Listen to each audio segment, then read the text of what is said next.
Hello, this is Skylar, and welcome to Java Programming Lesson 6. So far in these lessons, we've only been able to make programs that follow a strict pattern, meaning that when you run your program, it will always print something out and then ask the user to get something in and then print something out again. The same pattern. It will not change between runs of the program. Now, this does not make for very exciting programs and certainly will not work for exciting video games. So now we're going to start working on ways to make the code more dynamic. The first tool of dynamic coding we're going to talk about is the if statement. Now think of if statements as putting up a protective wall around a block of code so that it will only be run if a certain condition is met. So when a program runs into a block of code like this, it first checks to see if the variable x is equal to 0. If x is equal to 0, then it runs all the lines of code inside of the curly braces. If x is not equal to 0, however, it will skip all the lines in between the curly braces. Now take a good look at this screen. It seems somewhat intuitive if x equals 0, but I've actually shown you the most common mistake made when using if statements. What it should look like is this. If x equals 0, then do everything inside the curly braces. In Java, you must use two equal signs when checking to see if a variable equals a number. People make this mistake frequently, so try not to be one of them. You can do more than just check for equality as well. You can also check to see if a variable does not equal a number, or if it's less than or greater than, or less than or equal to, or greater than or equal to, along with many other functions that you can put inside of if statements that we'll get into later.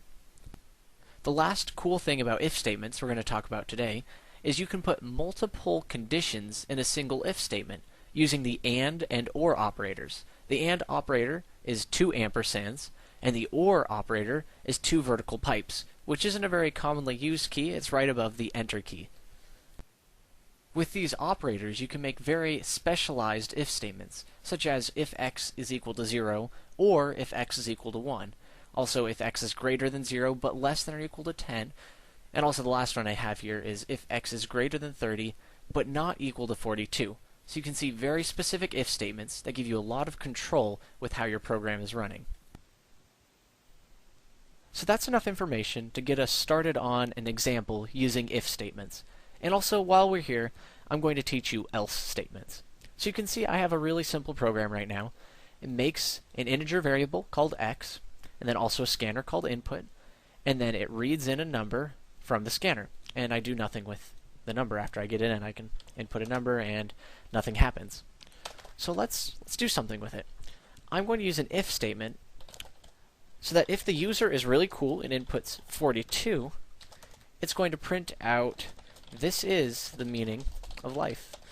The universe and everything, and I figure they know the gist. So you can see this if statement, and then the print statement inside of the if statement, and when I run it, and if I put in 42, it informs me that 42 is in fact the meaning of life. And then if I run it and I put in a number that is not 42, it does nothing. So it would actually be pretty good to let the user know, if they didn't put in 42, that they were wrong. So if x does not equal 42, then I'm going to print out this is not the meaning of life. Shame on them. They should know better.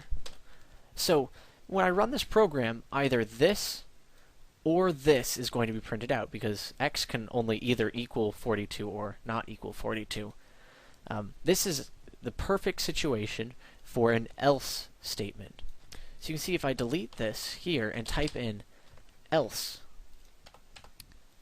what this line, or these lines of code will do, is it will first check to see if x is equal to 42. If it is, it will run these lines of code. However, if it comes to the beginning and x is not equal to 42, it skips these lines, sees that we have an else, and will run these instead. So it'll either run this or this, which is perfect. So I can run this and put in 42. Still says it's the meaning of life. We put in 123, and it lets us know that this is not the meaning of life. So this is an if-else statement. The last thing that I can do here is I can do an else-if statement in between here. And an else-if statement works just like an if statement in that you need to have the parentheses after it. And inside of it, I'm going to say if x is greater than 0, then I'm going to print out that this is a positive number. Just so they know, what's going on.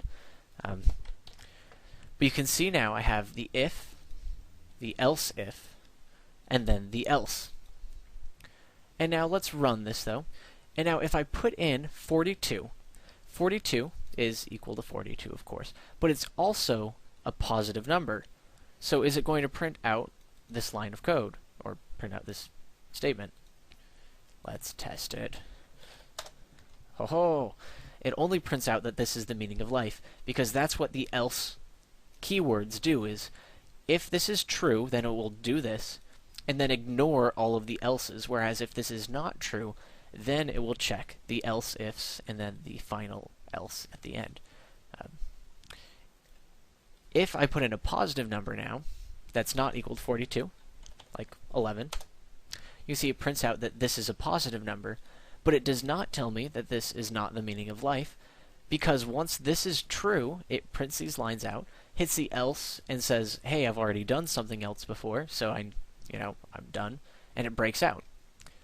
So this is the structure of if statements. It's a little bit confusing. You're really going to have to practice on your own time. But I also, before we're done, I want to do an example using a string. So here, I'm going to change these here and put a string. Alright. And if I were to ask you to use a program that checks to see if somebody puts in your name. So if x equals Skylar. This seems like the way that you should do it, right? And then I can be like, hey, yeah, this is me. Celebrate myself or something like that. This seems like the way that you would use a string.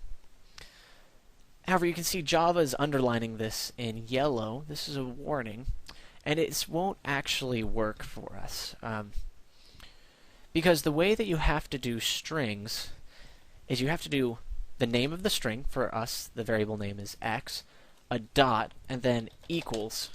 And then inside of this, I'm going to put Skylar. So if x equals Skylar, now you see we got rid of the yellow lines, and if I run this, it will actually work. Hey, yeah, it's me. And then if I put in something else, not Skylar, then yeah, it's not Skylar, so it doesn't go inside the if statement. This is kind of a weird exception. As we keep going, we'll definitely continue talking about the string object. It's an interesting one. For now, I just want to make sure that you know this. And you can use all the logical operators we talked about before. So like if x equals Skylar, or if x equals good sky. I go by that, online at least. So then if I run it, then if I type in Skylar or good sky, then it will say that it's me. Well, there you have it. That's everything I'm going to go over with if statements now.